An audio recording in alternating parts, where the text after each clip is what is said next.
should do a song and dance number, which we used to do on the show. You know, Dwight fancied himself as an opera singer. He wasn't, but he did sing. I played the piano, so, and Mr. T paid the bills. No, he didn't sing. He didn't talk. He didn't sing.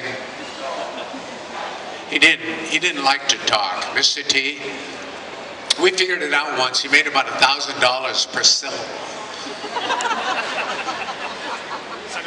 We would do these. He was a funny guy. Well, he still is, I guess. I don't know. He doesn't talk to me anymore. I really should pay him back some of the money. But times are hard. And he doesn't need it. Come on, you don't need, hey, you should do that. No, we'd have these scenes, and I would have Face Man and do his thing, you know, and we're getting it. Murdoch would do his. Every show we had one or two scenes that we were all in it together. Especially early on. Later on, we didn't have so many of those because we could never get us all together. George Peppard, Mr. T, Dwight Schultz, we couldn't ever get all four of those actors on the set. It was hard because after the show became the #1 show, George Peppard decided that he would come into work at 9. We usually started at 6:30 or 7. So this made it difficult because, so they had to bring, Dwight and I would come in. So George says, I'm coming in at 9 and I'm leaving at 5. Well, usually it was 7 and 6 or 7, 12 hours. So nobody could control it. So when he said that, Mr. T would say, oh, Mr. Peppard, this way. First time George did it, he just says, he was in the middle of a close-up. George Peppard is acting. It's a close-up on him, and he's doing his thing, and he goes, that's it. Good night, everybody. And then he would say, our cameraman's name was Brad 6. Good night, everybody. You too, 6. Gone.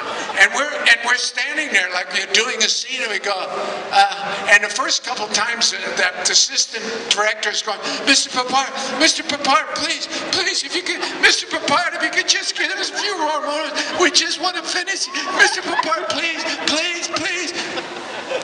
And of course, Mr. Peppard never came back. So then, I wish Mr. Peppard was back there. I could tell this story in front of him. He would enjoy it. He got great joy out of making other people comfortable. He was a chess player. When we weren't working, if other than that, George would sit in his trailer and play chess. Dwight and Dirk and Mr. T would sit in their chairs on the set and argue about everything. Everything. So it was, well, we were younger, and then as the show went on, he was done. So George is leaving at 9, Glenn at 5. And Mr. T says, first time it happened, it's in the middle of a close-up, and when he says that, Mr. T says, oh, damn, Mr. Peppard, my leader. Mr. Peppard goes, I don't know, he's a movie star, so he knows it's time to go. I guess it's time to go. Mr. T goes, Mr. T gonna go, Mr. Peppard goes,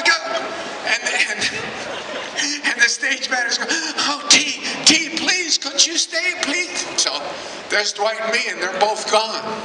I'll never forget watching the two of them walk, and we're standing there, and Dwight says, well, there goes the show. There goes the show. But so what they did is they started writing scripts. If you notice later on, Mr. T, Dwight Schultz and Dirk Benedict had a lot more to do than Mr. George Peppard. We had lots of dialogue, and Dwight's character was crazy, and so it was hard to hang a story on it. So I got all the dialogue. And Murdoch and Face did a lot more. We did a cruise.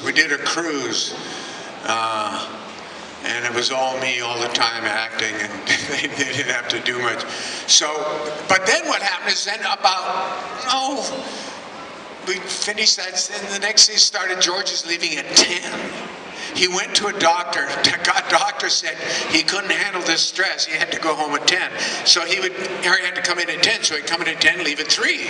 So now we're down to 4 hours. So, oh God, it was crazy. It was total chaos. So they're writing, and the producers come down and have a meeting to try and force, I had no control of the show, which is, Anyway, so something What an else. awesome guy. Like, couldn't you just listen to him for hours? No, that was a flashback. Yeah, I don't know what caused that. I hadn't thought about that for a long time. You know, we had Boy George, and he showed up, I think, in the second season. It's one of my favorite episodes. You know who Boy George is? Yeah. Oh, okay. Yeah, you should. He's one of your... You know, he was totally freaked out. I saw an interview with him about a year and a half ago, and he didn't like the show. I was ashamed. I'm ashamed I did that show. I didn't like the show. Which is, I don't know why. Well, we were #1 show then. I think he wanted the publicity for America, but he didn't say, "Oh yeah, I was happy to." No, he dissed it. You know, he said about how disgusting it was. But when he was there, he was quiet as a mouse. I never heard. He never said boo. He would just stand there because all of this stuff was going on. Yeah, Mr. T. Oh man, oh God. And we girls, so we were known as 4 guys, and so in the newspapers they would say these guys don't like women, because we had one girl originally and she got fired.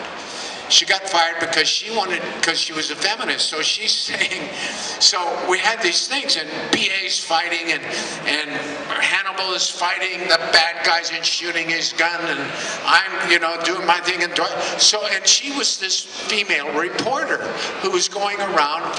So she's, well, I want to go undercover and I want to have a fight too. Why just because I'm a girl, I can't like be involved in the fight. So they wrote, and she was just a pain in the ass. It just went on and on and on. Dwight, and this is in a show where you know, the most important character was Mr. T, then George, then me, and then Dwight in terms of billing, and then her. So she was not in the we needed Mr. T and George, and they didn't need. So they finally wrote an episode. There's one episode where she got to have a fight, you know, and it was the precursor to what we have now. Women, if you did the A-Team today, you'd have a transgender, a woman, a homosexual, and me. No, I'd do the homosexual. I would. The gay team, that would be good. I think it would be very good. But they certainly wouldn't be 4 heterosexual guys who, you know, you can't do. So she would get to do the fights. But back then, it was just getting in the way of the show that was really making a lot of the networks rich. And so they fired her. And everybody thought she was fired. All the Entertainment Tonight knows he was fired because George Papard insisted that Mr. T doesn't like Dirk Benedict is the chauvinist pig, and so they all got rid of her. And of course, we had nothing to do with it. We wanted a girl on the show. We sat down with her beforehand. We said, "What's her name?" What was her name? No, I forgot her name. That's right. She's forgotten mine, I'm sure. Oh no, I know her. I'm having a blank. No, that wasn't her. Oh. So we pleaded with her. We said, look, there's these 4 crazy guys doing this really masculine stuff. You know, all this macho stuff, and you're the one girl. You are the audience. You have the best part. There's only one of you. You're the one female. You give the female view of what we're doing, and you can be disgusted by it, you can laugh at it, you can ridicule it, you can enjoy it, but whatever, because that's what women do anyway with guys like that. They put up with it, they kind of control it, they work around it, they put it to good use, and so you have this wonderful opportunity. Why would you want to be a guy when you have the chance to be a character that's so much more interesting? This was beyond her comprehension. She thought we were just trying to say, I mean, you know, so what can you do? Can't argue with it. So we got rid of her. So it was 4 guys, and they would bring girls on to be guests because we needed the female energy, and also I had to kiss somebody, and it was too early to kiss guys. Today I could kiss guys, and I would still be okay. Yeah, you kiss a couple guys. You're not gay. You're just progressive. You're liberal. You're a break.